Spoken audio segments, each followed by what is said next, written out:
there, folks, and Hi there. pigeons and seagulls. Yep. Whoever's watching. Very well. We just had a talk, very thoughtful talk about. We don't need to food. repeat it. Yeah. So, but here we are again, and another episode of Würfelcast. The topic of the day is, it says time for a change here on my phone. Oh, that's wrong. The topic of the day is overproduced. Yeah. I just left the wrong topic from. Oh. Well, the title of the YouTube video is correct. It's my notes that are not correct. Got it. Well, I think without further ado, alongside the song of the birds outside your house, we should talk about we should start with the Watcher's Babble and talk about shows or movies or anime, whatever that we have seen so far. Well, are you ready to be excited? Ooh. I wish what I had to talk about was as good as the Toxic Avenger. What's that? Okay. I don't know. It looks like a B horror movie. Do you know there's an I think it was a TV show something. There's a very old NES game or something like that has this kind of a garbage looking the same, like Toxic Garbage Man. I probably played it back in the day, but I don't remember it. Yeah, okay. Anyway, the only thing I've been watching lately is Series 19 of Taskmaster. So, Taskmaster is, of course, a show I watch every time it's on. There's 19 seasons, or they call them series, I guess. Yeah, that's probably fine. Okay. And as you'll recall, I think we've talked about it before, 5 moderately famous people are picked to be on the show. They go on, and they are... every episode starts with a prize. The one I watched yesterday was the best thing for a middle-aged man to have on his bedside table. And so everybody brings in something, and the host picks which thing he thinks is the best for that category. And when it was, somebody brought in an orange, somebody brought in a flashlight to get up and go pee in the night without turning on the lights. That's the one that won the task. Anyway, the person who gives the best one gets 5 points, 4, 3, 2, 1. Then they go through and do a series of tasks that are pre-recorded. They get an envelope or a little letter. They open it up. It says, do this silly thing, such as find this phone and answer it using only your sense of smell. Then they compete. They watch them see how they accomplish this task. And then there's one more live task that's performed in the studio. That's usually, throw something, put something on. There was one where they chose objects randomly and then had to stuff one inside the other. And then whoever wins all the 5 prizes that were brought in at the beginning. After a few episodes, they just determine the season winner. I think it's 10 these days. The earlier days it was fewer. And that person gets a trophy that looks vaguely like the host's head. You sorted them out for the new series, yeah? No. And that's it. It's a very delightfully fun show because it's so low stakes, and yet the people pretend to be taking it very seriously. And it's just very good, enjoyable entertainment. It's all available on YouTube. Just go there to their website or to their channel, and you can see the full episodes there. But it's a lot of fun. Highly recommended, and I'm always looking forward to a new season. I've been waiting until this one's almost done to start watching it so that I can kind of binge it. Okay. All right. Yeah. I think I've seen the clips. Never watched. Well, fully, but you might maybe. you might enjoy it. It's actually a lot of fun. Okay. Don't start at season 1 though. I would say start at season 4. The first Okay. couple of seasons are good. It hasn't quite gotten into its swing yet. Yeah. So Okay. about season 4, 7, there's several of them that are very good in the early seasons. Just don't start with season 1. Okay, fine. Right, mine is an anime again, and I'm running out of them. Are you? Yes. I like. There's a ton of them. Pretty I deep know, well. but many of them do not interest me. So you're not running out of animes. You're running out of animes that interest you. Yeah, specific genres. Okay. Maybe there is more, but I don't know. If There I don't are. want to go too deep into the old series of something, because the anime kind of a style, or it's just nowadays it's so much prettier, and when you go back to an old anime, you can see that it's not that greatly not written, but like animated or something like that. Like Okay. the quality. Anyway, okay, let me see. This is Our Last Crusade or The Rise of a New World. It's very usual for many of the. Okay, here you go. It's very usual for many of these anime to have somewhat long titles. As you can see, there is Kimi to Boku no Saiko no Senjou Aru I don't wa understand Seka that. I'm whatever. not sure you're even pronouncing it correctly. Well, I don't care. Anyway, Mm-hmm. as you can see, this is not the best rated anime, but I do like it.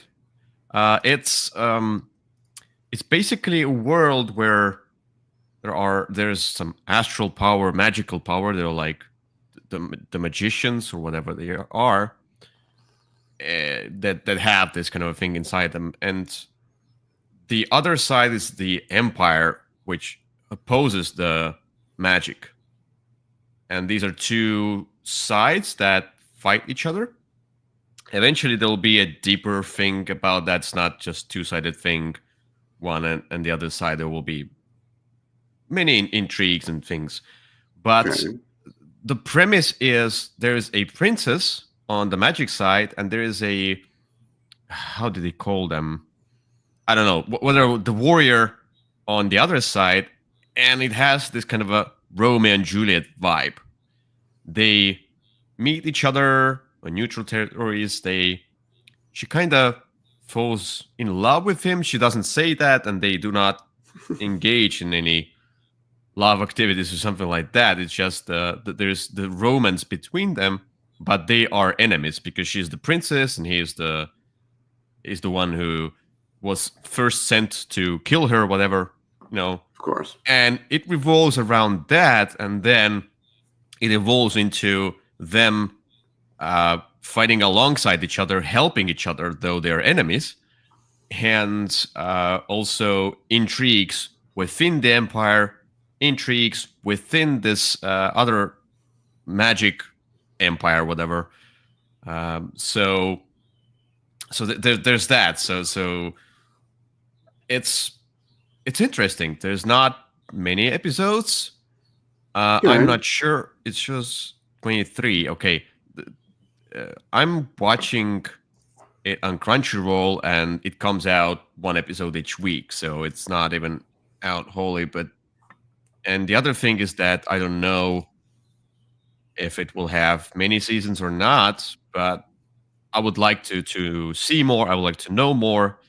Right now, we are in a very interesting arc of like the political intrigue. So it has this kind of a more serious undertone. So, okay. There you go. Well, another one, as you can see. Yep. Well, when I looked at the list of the animes I watched, and I could talk about, there are quite a few, and all of them have the long titles, like something like the brilliant healer becomes the underground healer to be the best one, and then blah blah blah blah blah. And I'm like, okay, why just not to name it the brilliant hero, or hero, not the brilliant healer, something like that? Why? Or I think the longest world. titled anime I ever watched was That Time I Got Eaten by a Slime. It's But not the longest. it's the longest one I've ever watched. Yeah, But yeah. I watched several ones of those. Okay. Many of them are isekai type mangas, animes. This one is not. This one is that's the world, and if you remember, isekai means that person from the real world gets transported into magical world for whatever reason, and then Mhm. they have to relive their life in this new world. Okay. There we go. Let's get to the board game side of this podcast. Hey. Because I think we lost a lot of viewers. We had 0, and now we have -2. No, I'm kidding. We had 1 for a few moments. Was it you? It was not. Okay. I'm not watching us live. That would make too much noise. Yeah, let's do the recent plays. Okay. Change it to Alpine Trails. What? Ooh. It doesn't look good. Okay. All right. Are you ready for my recent play? Yeah. Oh, wait. Because By the way, just off topic, when we talked about the Toxic Avenger or something like that, the movie, it will come out in theaters, but it was released 2023. It's an older movie, and it's a, I think it's a Marvel. Okay. No, First of all, I don't know that 2023 counts as an older movie. Well, it was probably in some festival. Okay. Peter Dinklage is the voice of the main character, and it is a remake of the Toxic Avenger from '84, and it is the remake of Toxic Crusaders television series, which was also a NES or whatever game. Okay. So it's the same. It's some kind of a garbage man, weird green thing with the mop fighting something. Yeah. Anyway, I'm sure it will be excellent. Just let's get to the recent plays now. All right. So my recent play, I played it 25 times this week because I got into it. It finally arrived. It's a game I have played before and talked about, not really on here, but on some other contexts. The game is called Leviathan Wilds. Now, I had played it before. I played it at Dice Tower Retreat last year, but it was difficult to find, and mine finally came. And this is a game, you're going to play the role of a climber, and you sort of take one climber type and one character type and shuffle them together. And you're going to be you're going to fight in some kind of a monster. This is the very basic one, the Sage. And there's going to be dice all over it. And your goal is to sort of climb up and attack those dice until they are reduced to 0. If you remove all the dice on most of the Leviathans, you don't kill it. You're saving it from corruption. The purple dice are regular. They don't do anything to you. The green dice, when you attack them, they give you blight, which is a kind of damage. And you have health and blight, and they're sort of opposite tracks. And if ever they meet, you die. And blight is difficult to heal, so you have to be careful about timing when you're going to attack those green ones. Each turn you're going to play a card, and it gives you action points, and then you have other cards you can play to do special bonus actions. You're working together so you can help others, but you're really just climbing up, and then you have a very thin deck, and when that deck is empty, you lose your grip and you start falling down. So you also have to manage that. There are places you can stop and rest if you want.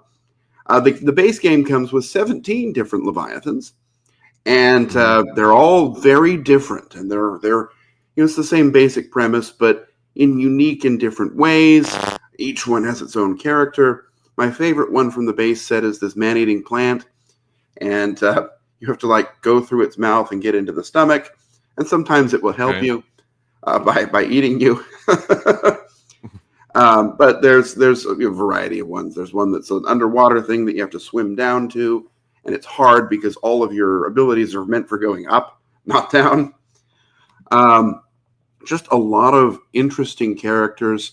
I really had a good time with this, and I've now played all 17 from this set, and then there's an expansion that came out with 7 more.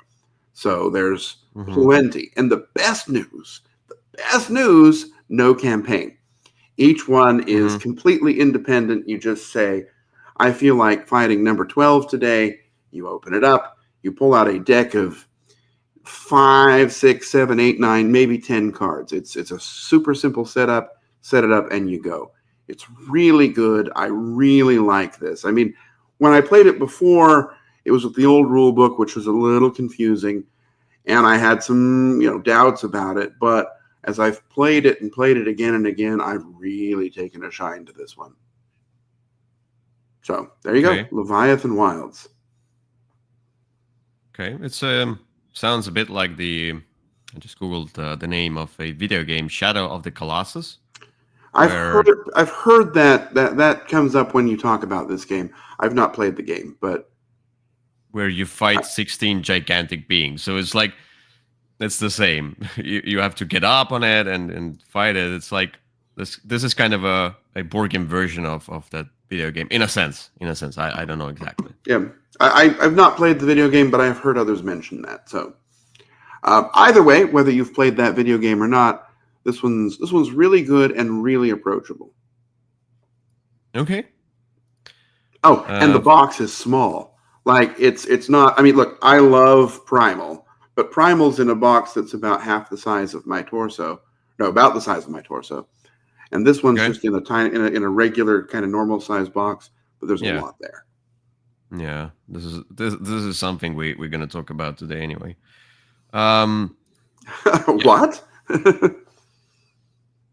Not your torso. Okay. The boxes. Anyway. Okay. Mine is, and we talked about it offline. Mine is Dragon Eclipse. I finally took it out. You have been playing it. Well, I was waiting for a person to schedule the play of it so we can go through campaign. Because I was like, I should play it 2-player.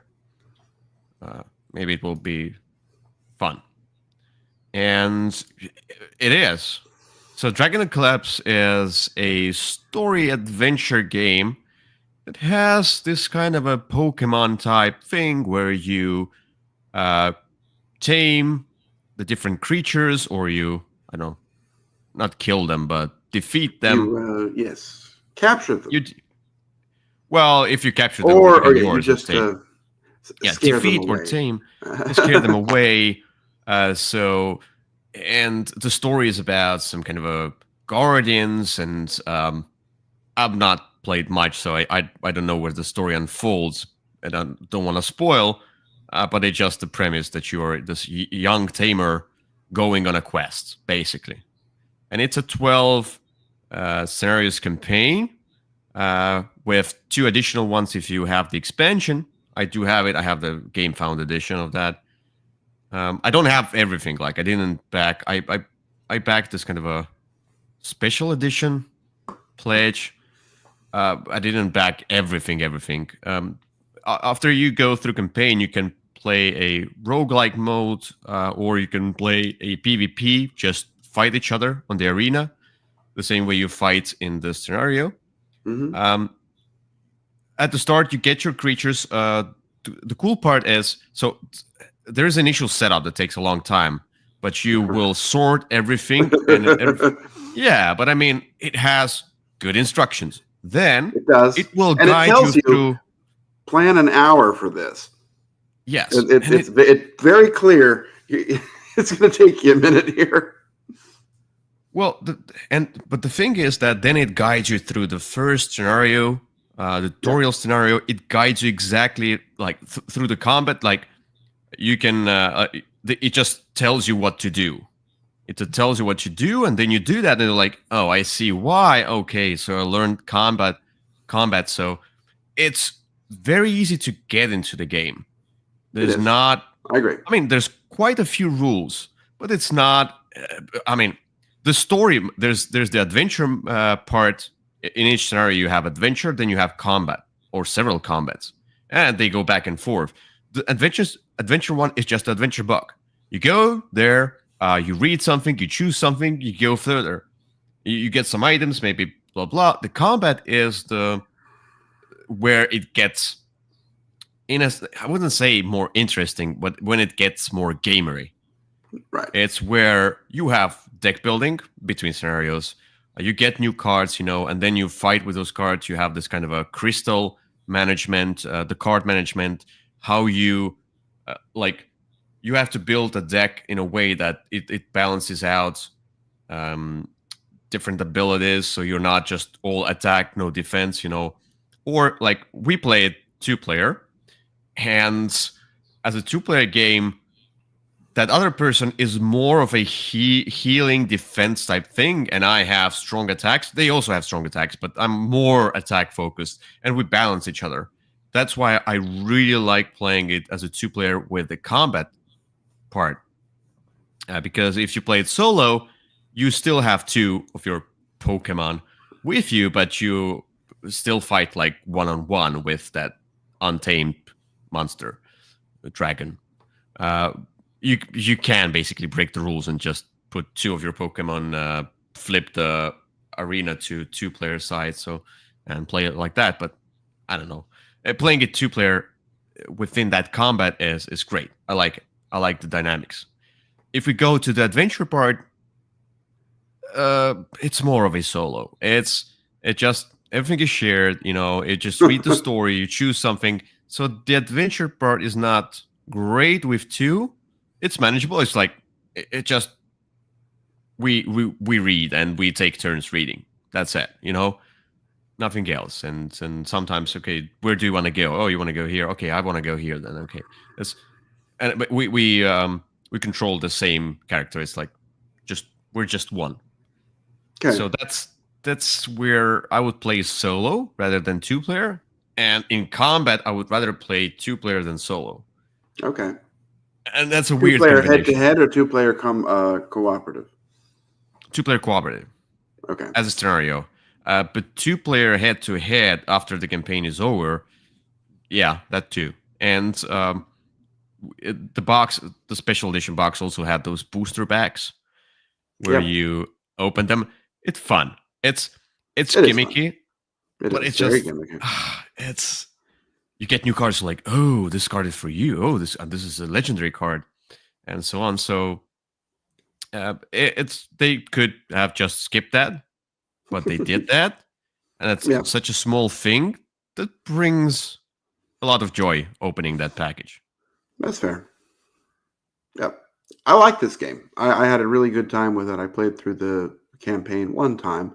I've not really tested the roguelike mode yet, but I had a good time with it, and I keep thinking I got that Shadowverse set as well that I kind of want to go into. Shadowverse? Yeah, there's like Enter the Shadow World expansion box. Oh, okay. I do have Luminesca. Yeah, there's down there. Foray into the Shadow Realms. Was it the separate buy? Yes. And it was not well communicated. I had to get mine after it much later. And it's a separate campaign?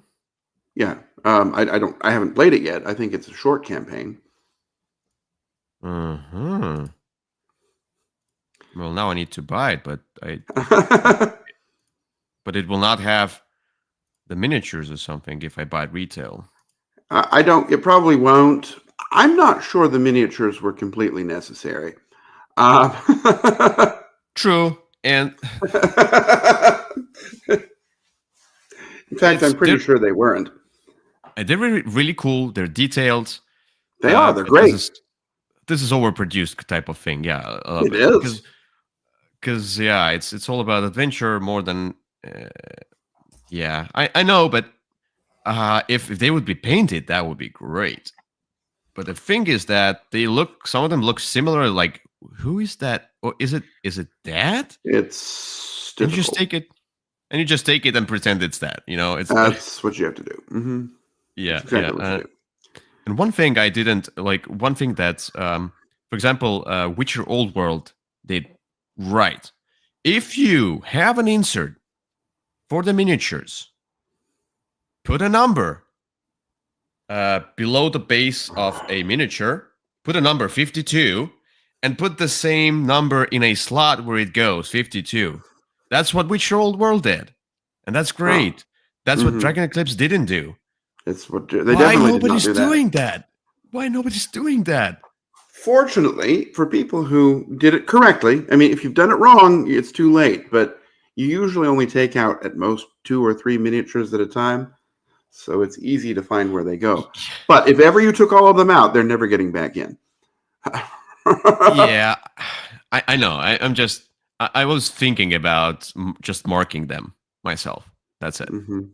Just writing numbers down with a marker. Who cares? It's not ruined or anything. If there's a marker that says number 1, and then I paint the slot and say it's number 1, it's because at some point we took 3 small miniatures. And then even those small ones, they're like, oh, it can fit here. Okay, it fits here. Like, it's just a small thing, but come on, do it. Come on. Okay. There you go. I need to seek this one out. Why did you do that to me? I didn't. If I only did not know about that. No, well, you can pretend you don't. 4 new booster packs and much more. Okay. Oh, it extends the roguelike mode. So it doesn't extend the campaign? No, it also extends the roguelike mode. Okay. It takes place at the end of the main campaign. It brings 10 new hours of gameplay experience. 6 brand new mistlings. Woo. Okay. Got it. I mean, I didn't get it yet. I have to search for it, but I got it. All right, let's get to the crowdfunding. Okay. So what you have got there? It's not a particularly strong week, but I have Endeavor Deep Sea, Uncharted Waters on Is it on Kickstarter? I think it is. So Endeavor Deep Sea is a game that I enjoy. I enjoy both of the Endeavors. And there you go. Oh, Endeavor. Okay. And this is a pretty much a small expansion that adds more things. It adds some new scenarios, which is fun. I mean, the scenarios aren't that different, but they give you sort of a different flavor for what you're doing. It gives you, I think, 6 new specialists of the sort of top tier ones that give you the points. And those are the only ones that there's really any difference in. It gives you more sea tiles to explore, which is nice because, it's good to have a few more things. And that's what it really seems like it is. It's largely just that. It's and some more of those journal cards. It's just going to be more things if you already like the game. It probably won't change your mind if you don't. But since I do like the game, I think it'll be fun. And also it looks like there's a more developed solo and co-op mode, which I will say is the weakest aspect of Endeavor. The solo and co-op was okay at best. It's one of those games where I played it that way a few times, and I was like, this one's just going to be a competitive game for me. But hey, with some more things, maybe those will make it better. So it's going to be more if you already like the game, and I do. So I'm excited for it. Okay, so okay, I see. It's estimated October 2026. That's a really long time for a small game like this, but but whatever. It will be. It's when it shows up, I'll play it. There might be a third world war going on planet Earth by the time it'll be good to have something to play at home, since you won't want to go out. If you have a home at that point, okay. Yeah. Okay. fine. I enjoyed the game. I haven't played it enough to say I need more. So fair. And I have played it a number of times. So, Yeah. a little bit more would be nice. Well, there's one thing on GameFound. So I'm not really interested in anything. I'm done with the crowdfunding mostly. Oh, the Colosseum came out. I didn't see that. It was this week. It's from Fantasia, I believe. I need to take a look at that, how it looks. And that's not Colosseum, it's a new game with the same system. Oh, I see. These looks cool. Okay, Yeah, anyway, the one I wanted to show you, maybe you skipped it or not, there's a new Snowdonia campaign coming up. Oh, no. Yes. Love Snowdonia. You do. I was fine with it, but it wasn't great and it looked bad. But this one says, it has campaign mode, scenarios. Is it the expansion?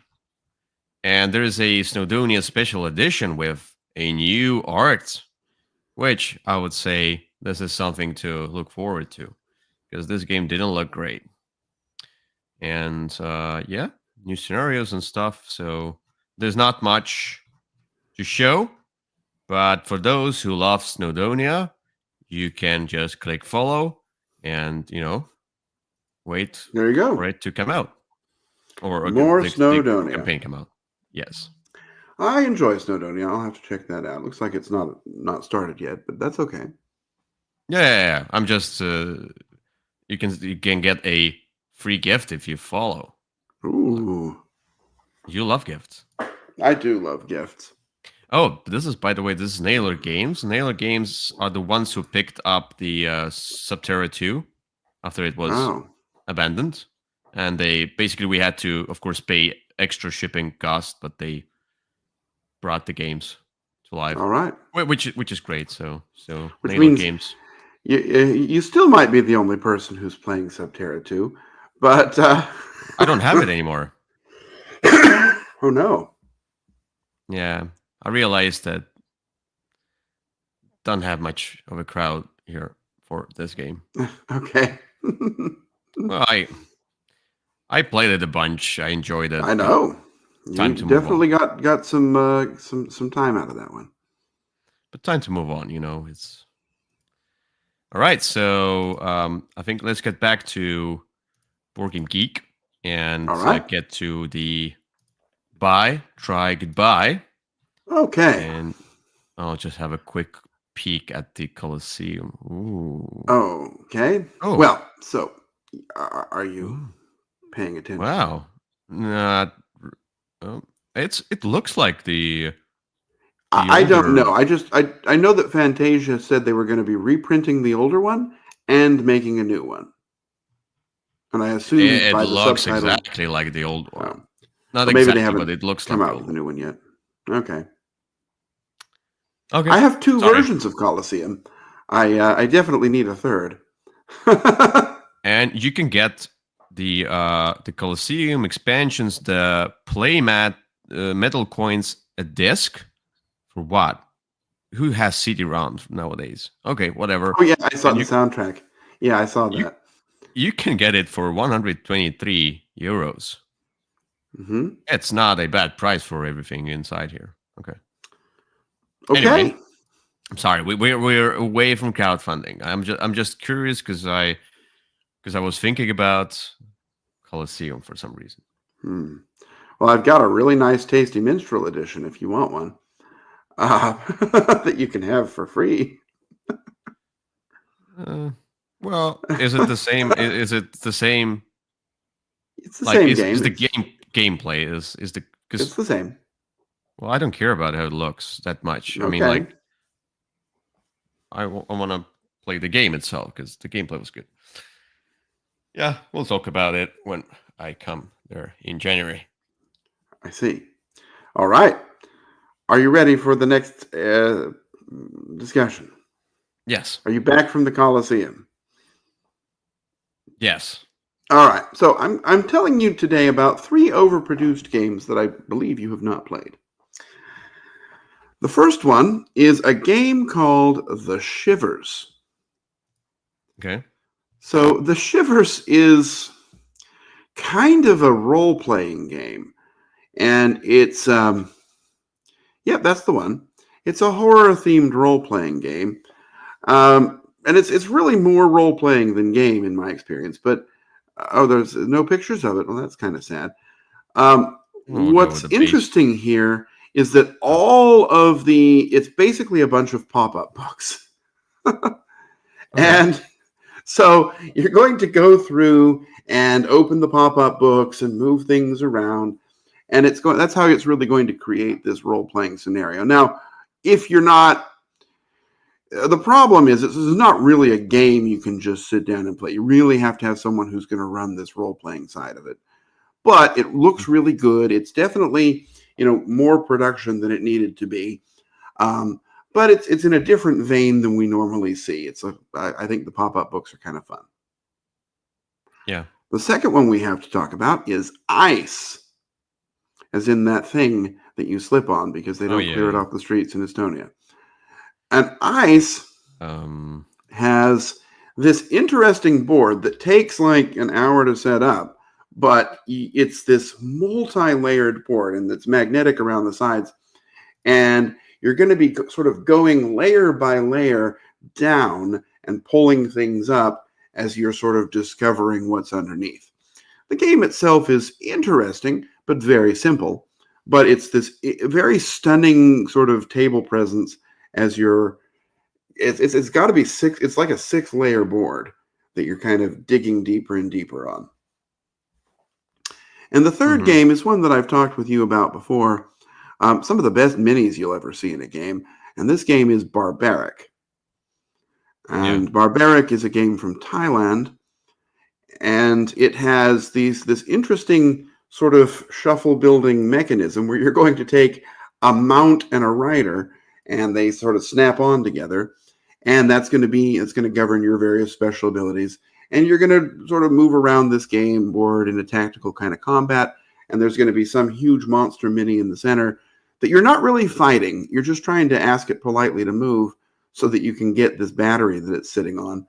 And if you attack it, sometimes you'll be able to send it off against an opponent, but you're not really fighting it.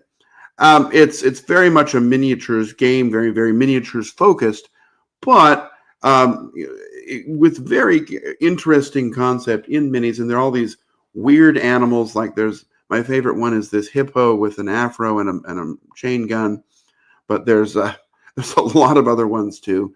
So very nice minis actually, but that's Barbaric. Okay. All right. So we have The Shivers, Ice, and Barbaric. And one of the sets of Barbaric. All of the sets of Barbaric. Yeah. Any one set. You can pick any of the 3 sets. Well, the thing is, and you said it's a miniature game, and that's where I'm automatically not interested. Miniatures combat game, not my type of thing. If it's a part of the game in a simpler manner, then yes, like Dragon Eclipse. But I mean, no, not my thing. So despite the great miniatures, Barbaric, goodbye. I'm not barbaric enough. Okay. So Ice and the Shivers. So Ice is something I was very much interested in playing. So Ice is the one I'm interested in the most here. So it's a buy.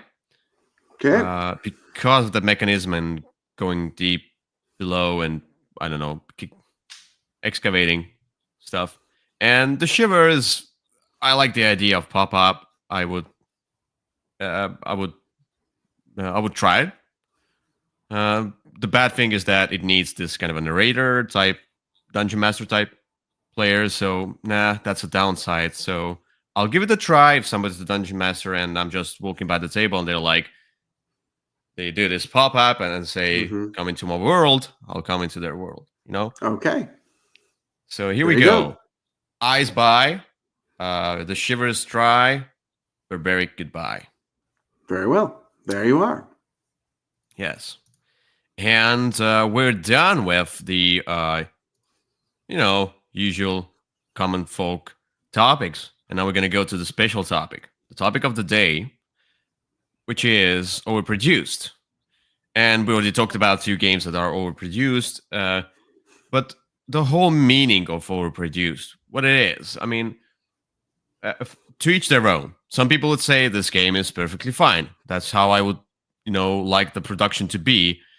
And for some people, it might be too much. They would want a simpler version.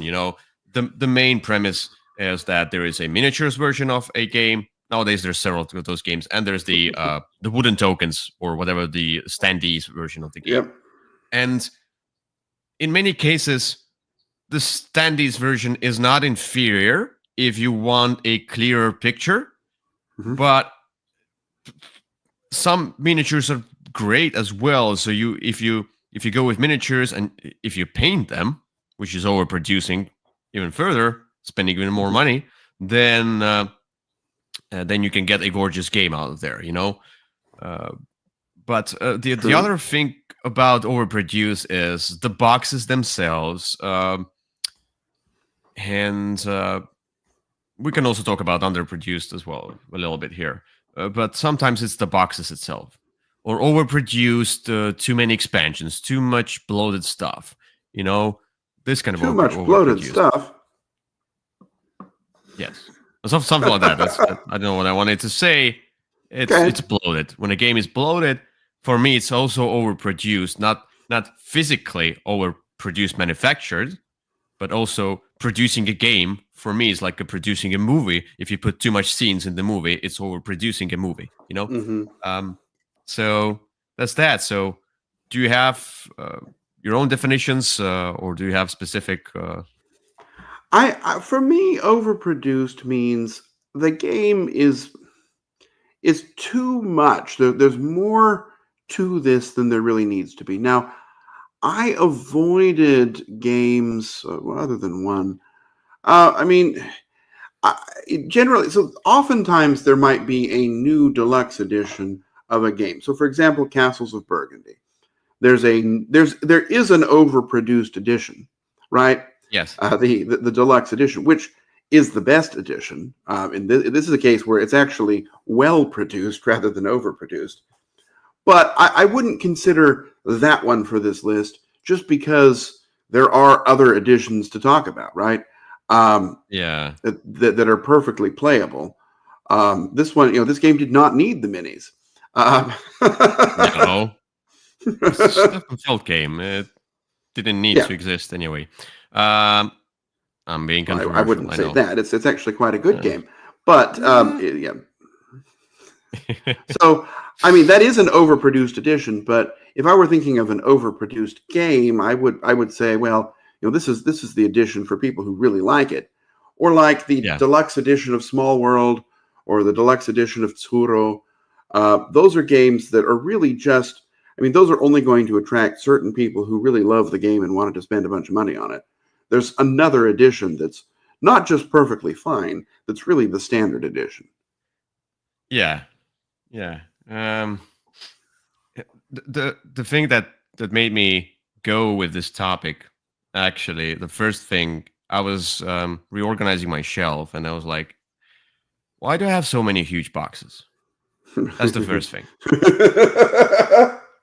Yeah, and you have it seems you have a ton of huge boxes as well. So that's why I wanted to talk with you, because you have many more examples of overproduced stuff. I had a huge list.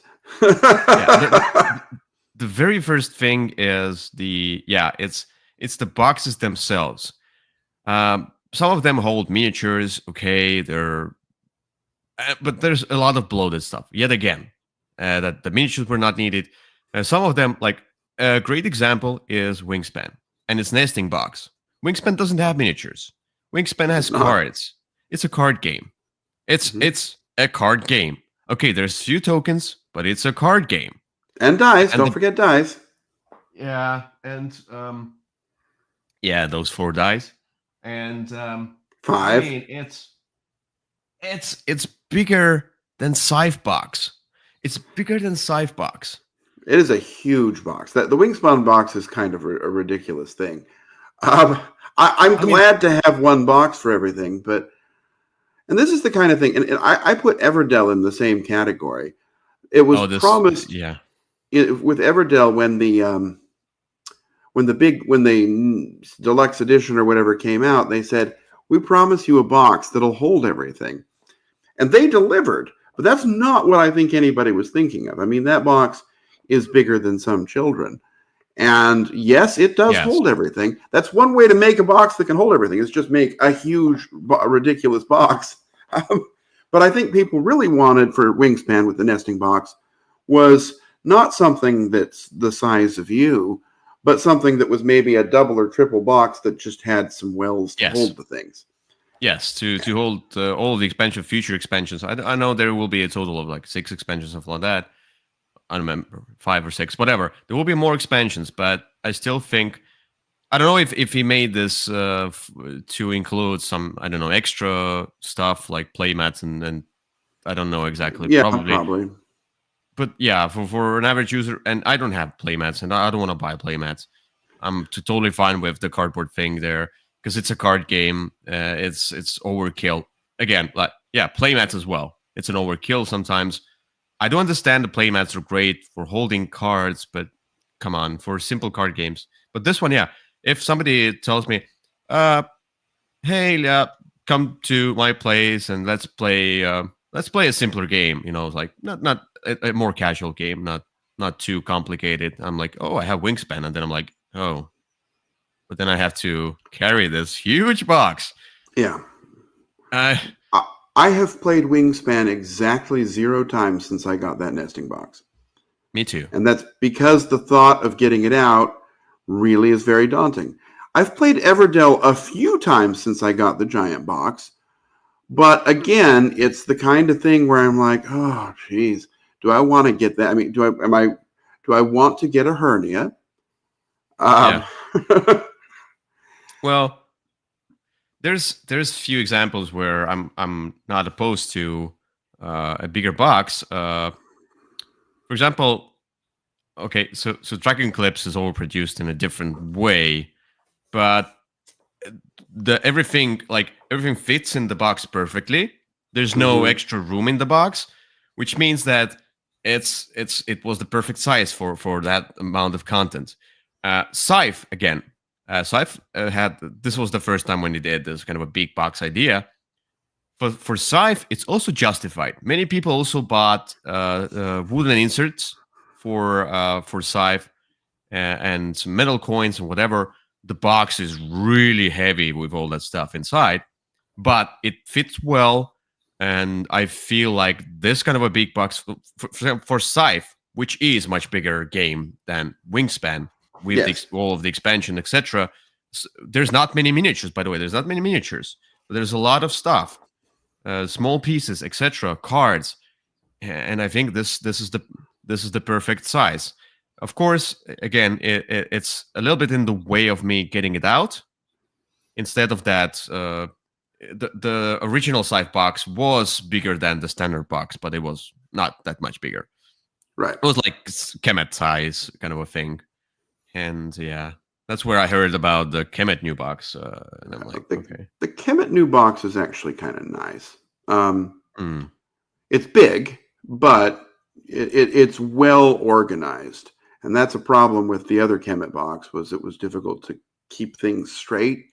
And this one has, the Kemet, it's a thoughtfully designed box. It has little tuck boxes like for the blue pyramid. And all the minis that go with the blue pyramid go in that box. And all the cards that go with the blue pyramid go in with that box. And all the tiles go in the tray.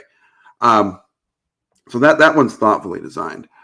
If we're talking about boxes, though, and it sounds like we are, the game with most... I know, but right now we are. The game with the most egregious box is Too Many Bones. Too Many Bones has this... It's called the Trove Chest. And it's a giant wooden box with that sold for like $100 just by itself. And it has these magnetic drawers to pull everything out. And now this is just the game Too Many Bones. And Too Many Bones needed some help with organization because it's a very tight box. That might be it. That's somebody. If you just put in Too Many Bones Trove Chest, I think you'll probably find it. Let me do this one. Too Many Bones. How do you say trove? Trove. Trove. Tro. Oh, trove. Okay. I got it. Mm-hmm. I got it. Okay. Okay. Yeah, there it is. There it is. And there's also a plate, like a wooden plate that slides down and covers all those things. And you have to have this big magnet thing to open the drawers.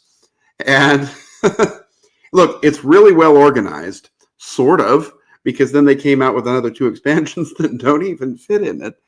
And it's a ridiculous box. Now, I like it, right, because it makes the game more accessible. Too Many Bones fans probably have this because they're kind of all-in people anyway. But it is a ridiculous box, very overproduced, much more than was needed. Again, I think everybody was hoping for these trays, like those little, you see the trays down kind of to the right of the screen with the dice for each character. Those are fantastic, right? Nobody's going to complain about that. That's what you want. Keeps everything nicely organized. It's just this functional storage box is it's the thing about these boxes, and well, sometimes it's a question whether you make a huge box with keeping in mind that you might have a lot of expansions for this game. And the problem is it's both ways. Either you make a box a little bit smaller, but then, as you say, not all of the expansions will fit in. And then they decided to release even more expansions, and now this box is kind of obsolete. It doesn't fit anything. It fits most things, just not everything very well. Yeah, but that's the thing. They didn't think beyond that content that was already there or something like that. But on the other hand, if they would, the other hand is where, for example, do you know Valley of the Kings special edition? I know there's 3 editions, right? There's the new one that's on Kickstarter now. There's the older one that's the one that I have, and then there's the 3 small boxes. Well, the thing is that a premium edition is a huge box. Mm-hmm. It's not a huge. Okay, so it's huge. It's actually a normal size box. No, it's a bigger box. It's higher than the normal size box. Okay, it's more slightly bigger than normal, but not a big box. I mean, this isn't nesting box size. Sorry, I meant like something like Nemesis type, bulkier box. But no, but the thing is, it was 3 very small boxes with standard size cards. So here, what's overproduced? The cards are big. Yeah, but they're nice. They're nice, I know, but I mean, like, why wouldn't they make it a little bit less artwork? But it's a deck building game. It's all about cards, it's all about combinations. It just takes too much space for what it is. Now they made the box, as you can see the half of that is empty. Yes, it's because they thought, well, maybe we'll have more expansions. Maybe they did come out with 1. Well, you can still basically fit it, and there will be still a lot of empty space. That's and true. There's the thing where it's another risk. If you make a big box thinking about you have all of these expansions, and then you have a lot of air in the box. And yeah, it's just, and the cards are too big. If the cards would be a standard size, they would not need a huge box or a bigger box, because it's. Initially, it was great. I like the cards, like how the redesign of the graphics. Yes, that's great. The new looks, but I always appreciated this game as a, this kind of a small box, and I had those 3 small boxes and lots of different combinations. And I would have loved to have I would say, first rat-size box with those cards. That's it. Because it's a pure card game. There's no tokens. I mean, it's Okay. just a deck building game.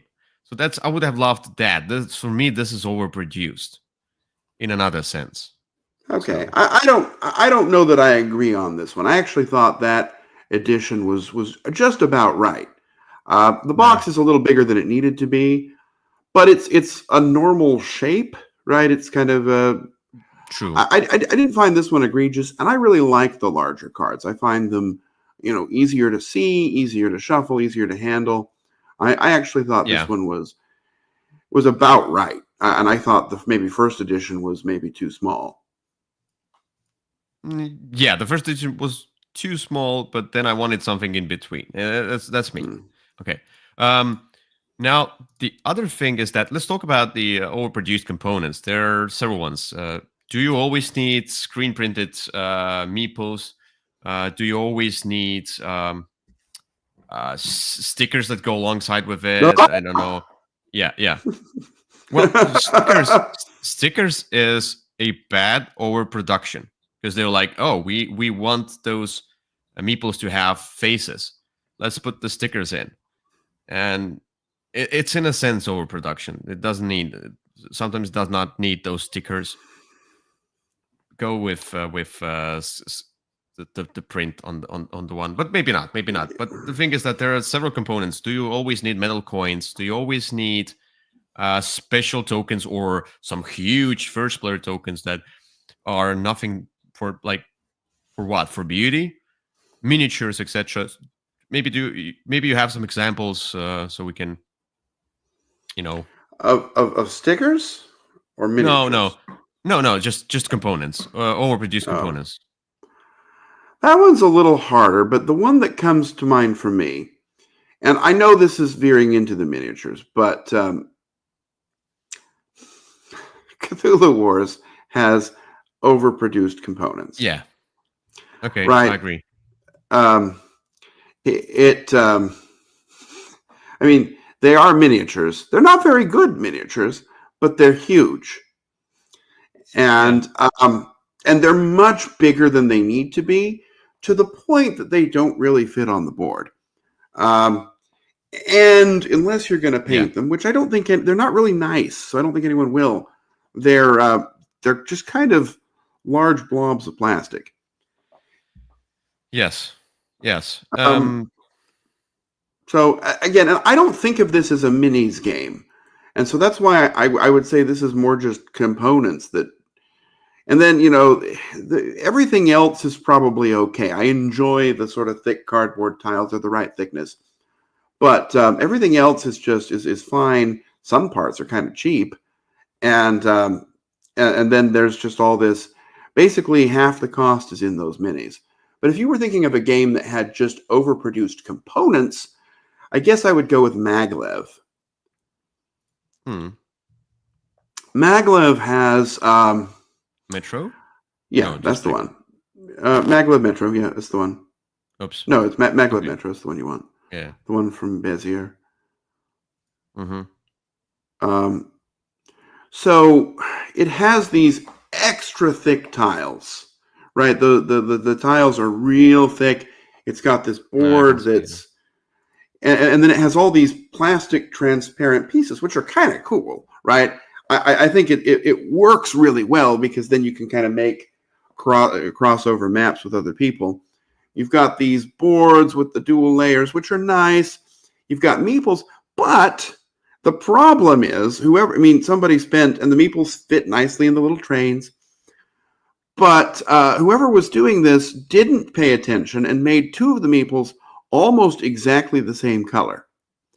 The gold and the bronze meeples, here, it must be the new edition where they've been improved, but the original ones were really difficult to see. And you can kind of see it on there.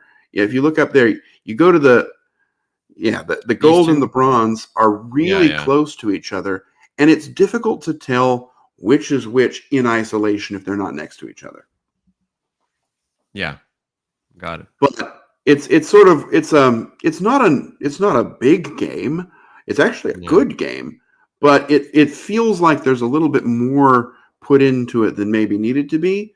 And now there's there's 4 extra map packs. Well, 2 now, and then there's 2 more on Kickstarter. So it's just a lot of game here that I'm not sure anyone was asking for. Yeah. Also, for mine, what about like Seaman is the one who overproduces games all the time. And for me, at some point, why it didn't come up to the table, why I sold this game, Rising Sun, it's the is it the Daimyo box, or was it the huge box? Anyway, the thing is that first of all, they made everything plastic. Everything, like you can see, there's tokens. Do you really need everything plastic? Yeah, it looks cool. Those pagodas, whatever defenses look cool. These look like everything was plastic. As you can see, just plastic. Yep. And it's cool in a sense. Okay. But it's bloated and it's expensive. It is. If that's that true. would be silk printed wooden components, some of them. That would be cool as well. Or is it cheaper? Yeah. I don't know. I don't know. I feel like Rising Sun, the Daimyo box, was overproduced. See, and I thought about this one, but for me, the egregious one is Ankh. I've not played. Oh no, I played Ankh. Did I? I don't know. And I like Ankh, but so Rising Sun's my favorite of that series. But Ankh has kind of the same thing, except you also have this god piece, and in many cases, it doesn't really do very much. It just sort of is there, and it contributes to the battles. But it's so much bigger than everything else. I mean, on one hand, it stands out. But then you also have these other minis that really, this is a game that I think probably could have been slimmed down a little bit, because lots of the things that you're doing in it end up being too much. And then there's this merge rule. And when that happens, there's this pedestal, and you just put the merged god on the pedestal. And that's all it does is sit there. It's just, this is one where I feel like some of the production gets in the way. Yeah, it's as you can see, the board is clogged. The board is too much. And you start looking at the board like, oh, let's see. Okay, let's count. So you have this guy, and you have one more guy behind that huge miniature, etc. So yeah, I remember that now. Yeah. And although, if we're talking about components for an overproduced game, now that I think of it, Foundations of Rome. Yeah. Foundations of Rome is very guilty of this. It's also guilty of a huge box. But as I heard, it's very light game. Very light. Very expensive. Light. It's a delightful game. I really like it. But it's priced as a huge minis game, but it's very small. You just sort of are building these shapes out there, and it's nice, right? Everything's very thoughtful in here. But it can be difficult, right? These large, those minis, those pieces, those are just the pieces. And this is the standard edition of the game. Those pieces kind of get in the way. Because if you're not careful, you might not see that someone has a small token, hidden behind the forum. And look, it's all functional, and the game works, but they made another version of it, the Foundations of Metro City or whatever, which basically is with polyomino tiles, because that's what this game is. It's with cardboard tiles. And it came out several years later. But that's the one that I would send people to. This one is so overproduced that I don't know I could refer anyone to it. Because there's I'm saying, here, spend $200 on a very light game. Which, again, is fun. And it's the kind of game I would give away as a gift, but not for $200. And who who wants the gift that's like this, the box that's that big? I mean, I can't say, here's a game for your shelf, friend. Yeah. Now, there's lots of different examples that we have that we just wanted to share the idea of. So let's get to the conclusion of all things. Okay. The whole idea of the production. Oh, by the way, Dwellings of Eldervale. Those that one definitely with sound bases. That's definitely overproduced, and that was on my short list to talk about. And also huge box. Yeah, huge box. Some of the components are wooden meeples, which I would have preferred for it to stay like that. Maybe okay, because those monsters don't do anything, right? And they take a lot of space. They do on a board, on a tile or whatever. So, yeah. I mean, okay. Let the miniatures be, but the sound bases must go. The sound basis is definitely overproduced. It's a ridiculous component. And every sound of each different sound base is the same. Oh, no, it's slightly different. It's a slightly different. Yeah. But I mean, it's cool. I'm glad I have them, but I find myself turning them off about halfway through the game. Yeah, I agree. That one's definitely a huge one. Other games I think of, there's a game called Apex Legends. Mm-hmm. And all right, think of the nesting box, but twice as long. Okay. And everything doesn't fit back in. You have to you have to like disassemble all these cardboard boxes to put it away, because instead of, a functional storage system for each character, there's a plastic diorama, which is in this like shell, and then it has the character in an action pose where you can fit them in with their things, but it's like this big and it does nothing. I mean, you could put the character and their components in a plastic bag and it would fit nicely in the box. But no, you've got these ridiculous dioramas and a box that's bigger than the nesting box and does not fit all the components assembled. It's definitely too much. Before we draw the final conclusions, also one of the games that's been kind of forgotten, 11 from World Games. Yeah, that one just has too much. This one is also no. The thing is, the core box would be fine. But the thing is that these expansions, if you look at them, like international players and the stadium upgrades, etc., they are very much needed for it to be a Football Manager game. I mean, they did the basic stuff without them. I mean, like, why would you make a half a game? And it is overproduced. And the biggest problem is they overproduced it with too much extra content, which I took because, as I said, if I'm playing the Football Manager game, I want international players, I want the transfers, I want the stadium upgrade, because that's the part of the Football Manager. But then it doesn't fit in the box. It does not. It's I tried to fit as much as possible in the box and just have this one extra flimsy cardboard box. But I mean, it's fair enough. It was a disaster.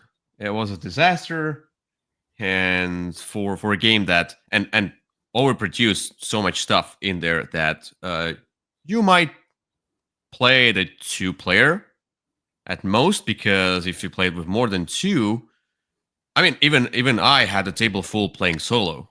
I mean, the table was. I mean, I don't know how I could fit 2 players, maybe with extra table. You have a much bigger table, but then you could play it 2-player. But then 3 or 4, no, it's not worth it. So it's overproduced in a sense that it takes too much space. You should have narrowed down and cut off some ideas, some things. So that's that. Anyway, yeah. On that, it reminds me of another game which has. Look, I have a lot of these, but Voidfall is a game. Yes. And the way I know it's overproduced is it comes with these minis, right? And the minis in Voidfall are some of the worst minis in in a board game because you have to put them on these plastic stands and they constantly fall off the plastic stands. And really all the plastic stand does is hold three cubes. And I find that halfway through the game, people are just using the plastic stand unless they have one of the special ships. And it got to the point where I went onto Etsy and I bought lower level ships, right? There are these 3D printed ones that just hold 3 cubes. And that's what I thought would be viable, yeah. And that, I mean, well, in the base game, if you buy the non-deluxe edition, apparently it comes with sort of cardboard punch-outs, which is much more functional. Those are, I mean, I despise the Voidfall minis. I've taken them out of my box, and I might have even thrown them away. Also, what's the game? Arcs had some deluxe components. They had these deluxe ships that are absolutely unusable because they constantly fall over. And the way you tell if a ship is injured is you lay it on its side. And so you never know, right? If you blink, a ship might fall over and suddenly it's damaged, and it wasn't. And that really just it ruins the game experience because you have to really remember the board state in your mind. Things like that are scenarios where the production interferes with the gameplay. And I think that's definitely something that we need to talk about with overproduction. Yeah. So let's draw conclusions now. The thing about overproduction is that some games don't need miniatures. Or sometimes when you have, let's say, you're following the Game Found campaign and it says, look, there's a miniatures version and there's a meeple version, whatever. Trust me, sometimes it's better to take the meeples version. Of course, you're like, oh, miniatures, I'm going to get all those beautiful miniatures. Once you get it, it's not getting on a table because it's so flimsy and clumsy. And it's a much bigger box and it's much more expensive box. So you basically just paid for plastic. Yeah. So when you're producing the game, does the game need a deluxified version? Or it just needs a beautiful, coherent, graphically well laid out game? The example of a company doing well and also using recycling, etc., doing something well with the production, CGE. Have you seen CGE with, like, CGE had some games with few miniatures, like the Adrenaline and the Diablo game, whatever, Sanctum. Few of those, okay, but and some there was a light game with small miniatures, Captain something ship. Oh, the Starship Captains, those are really not even miniatures; they're just small little figures. But also a little bit overproduced for such a light game.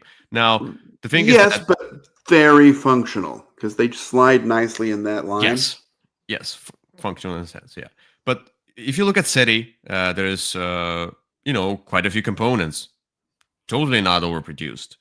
If you look, they didn't do 3D planets with they are also blinking and shining. You can put the LED light on as well. That would be Arnak. Though they now came out with a big box, which I'm guilty of getting. Because the problem is, but I will soon. Well, the problem is they had the new expansion in it. It was the kind of a exclusive thing. But I thought even if I could get the expansion later, it would not fit in my box because I have a box with the insert and it just does not fit. Yeah, all the components do not fit well. With mine. Okay, so it just does not fit, and so I want a big box. So, but we'll see. I don't know how huge this box will be. If it's a size of the nesting box or the Everdell box. No, I'm thinking it's probably going to be a size of Cyclades box, the new edition. Not too big. Or Nemesis type thing. The Cyclades new edition actually is about the right level of production, I would say. I actually really, I thought, nothing really felt extra. Okay, maybe some things that didn't need to be done were done, but it was, everything really felt like it fit about where it needed to be. I think that's a good example. The miniature version, yeah, you mean? Yeah, that's what I have. Well, the thing is that the initial Cyclades also had miniatures, so it did. I when I was thinking like there's now a meeple version which is cheaper, I was like, this is one of those rare instances when I would go with the miniatures version because it fits so well. The miniatures are not extremely huge; they fit. The sea monsters have the sea things with them. You know, it's a small thing. Metal coins, I'm not against because nice.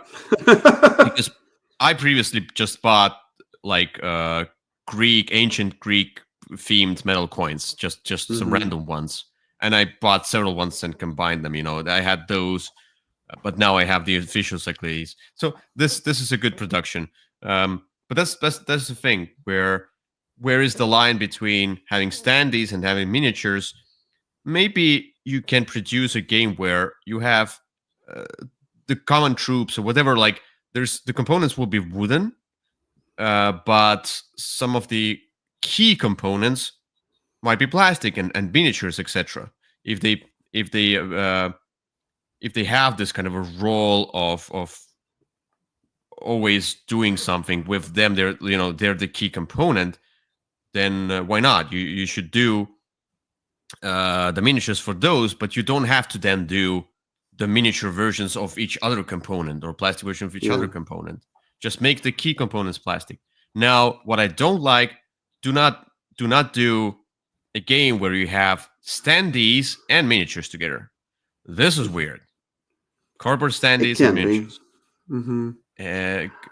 I hate standees in a sense that they're flat. Nobody likes those. And those clips you put them in, they damage the cardboard. And if you always have you have to keep them like that, because if you do that all the time, you will just damage the component.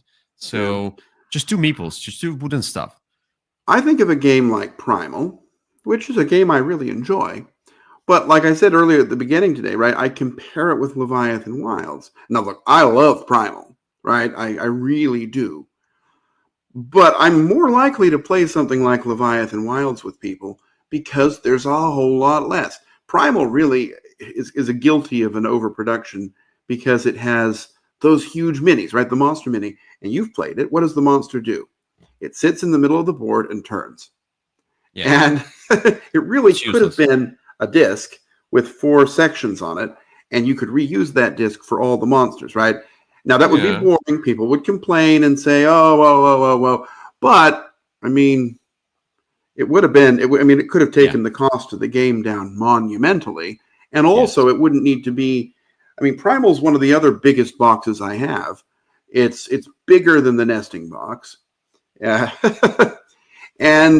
without spending $100 to order an insert or making one yourself, the game's real difficult to get out to the table. So, that's a game that really could have done with a smaller edition. Yeah. So overall, for the gamers, I would say think about before you back another project. Think about if you need the overblinked, overproduced version, or you're fine with a more retail version. Because trust me, it's, I don't know, psychologically or something, it's much harder to get some of these big boxes, some of these overproduced games to the table. And with some of them, I was like, I would have wished to have a smaller box. It would come out on the table much more. Now, for the game producers, I would say think about it. Do I know you're toying with the consumerism. This is illness, basically, because people will buy it. The people with the fear of missing out, the FOMO, they will buy. It doesn't happen. It's not true. Yeah, of course. People will over spend their budget.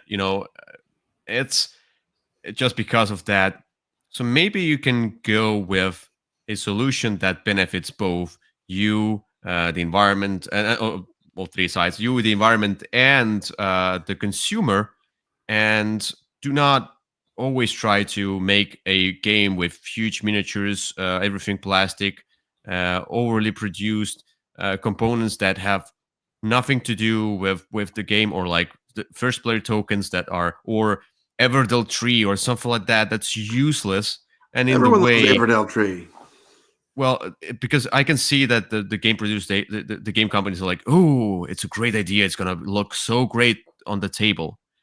Table presence is the table presence is important, but you can see at some of the games, you can see at CGE, yeah, you can see, for example, at Distilled, which is a great deluxified production. Yeah, it is. No issues with overproduction there at all. No, everything's just about right. It's perfectly right. If you look at those, they also have table presence. They don't have miniatures. You know, you don't need the miniatures to make a great table presence. So I want everybody to think about that and not overconsume and not overproduce, because it's getting out of hands and the prices are rising. Yeah, for you, whatever. You know, you're not an average consumer. You're a special edition. You're a deluxe. I thought the deluxe. I'm the overproduced consumer. Yes, well, you're overproduced consumer. You're overconsumed. Oh, okay, whatever. Okay. Well, that's my idea. It's do you always need a deluxified edition with overproduced components for the consumers? I would recommend. That's what I'm doing right now. Nowadays, I'm not backing the projects. When they come into retail, sometimes they come with two versions, like the standard, and some shops, the local game stores, they also back the Kickstarter, whatever Game Found. They get those special editions. So the thing is that I could then go and buy that special edition. Mm-hmm. If I looked at some reviews, and then decided, or I didn't spend any extra money, and I'm gonna spend even less and get the retail version because everybody says, what is here? Like, why are all those components here? They're in the way. So why are all those components here? Yeah. I would not always go with backing the games, especially from huge companies. Like, I mean, they should be backed, but for some people, I think it's you can wait. You can wait till it's out and get the retail version. That's it. That's what I'm doing. Okay. I'm toning down my consumerism because I have too many big boxes. Is that what's happening? Yes, and I think it's the same with the others, because I have too many big boxes right now. You know, when I took them out, they're heavy. I'm not inclined on, if somebody just invites me somewhere, I'm probably gonna take a smaller game, but then I'm gonna play just smaller games, and I want to play those bigger games. But then to play those bigger games, I just say, you either come to me or you'll never see the game, because I'm not taking this with me. Fair. I'm not taking those 10 kilos with me. You know, I understand. My huge games don't go out, right? But I also typically host people, right? It's just sort of my scenario. My house works well to host people for board games. I rarely go to sort of out of house game days, and if I do, I'm always taking something smaller. Yeah, and one last thing is that with huge boxes, overproduced components, and there are many extra components, you take them out, you set up the game, you know, the setup takes longer, and then now you need to puzzle how to put them all back into that weird insert that nobody needed, and then you throw the insert away and you find your zip bags, but then you have a ton of zip bags. Okay, next time you take it out, you have to unzip all the bags, take all the components out, then put them back into the zip bags, and like, wait, this bag does not fit those cards. Oh wait, I have to put these things in here. Sometimes it's too much. You know who did it well? I know I talk about this game a lot, but Galactic Cruise did it real well, right? Mm-hmm. There's the right level of production. Everything's great quality. There's no minis, right? There's a couple of custom wooden tokens, you know, screen printed 4 meeples per player. They're, you know, nice components. It feels deluxe, and then it gives you real detailed instructions on how to put everything back, right? There's an insert in there that is perfectly designed, holds absolutely everything, and no extra space, no waste. Really well designed. I really like that game. Yeah, that one thing you said correctly. Always, if you have a more complex insert with lots of components, always have exact instructions on how you put everything in there, or maybe mark it inside the insert, like this goes here, this goes here. Come on.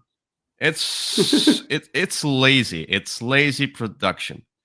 It's nothing It is. less than a lazy It's production. very frustrating to find you don't have any instructions on how to put things in, or you get really bad instructions.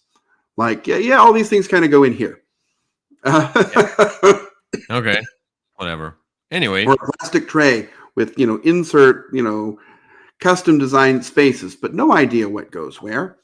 yes, It's like Earth Reborn. Part of the game is putting it away. Yeah, not part of the game. 3/3 of the game. 3/4. I'm sorry. 3/3. That's the whole game. No, I mean, like, yeah. Anyway, let's end on this high note. Do not overproduce. Do not overconsume. Just be your average Joe. Live your life, and okay. Don't buy big boxes. Trust I us. won't. I never do. Mm-hmm. Mm-hmm. And me who criticizes big boxes and then like, ooh, Arnak big Ordered box. an Arnak big box. Yeah, and it's almost empty. Empty box. I remember you were talking about it. You're pretending you weren't going to buy it, but I think we both knew that you were. They got me on special edition, only one print thing. Mm-hmm. Well, sometimes I do that, but now I'm not buying anything.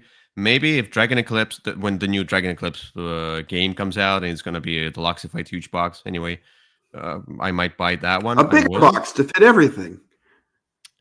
I'm interested how big of a. I mean, Vantage will be probably a normal size box. It's a card game. I saw the box. It looked pretty big, but it's really? but it looks like it's probably about right. Okay. I see. All right. Anyway, thank you for watching, and we'll see you in the next video. Sounds good. Bye-bye. Bye-bye.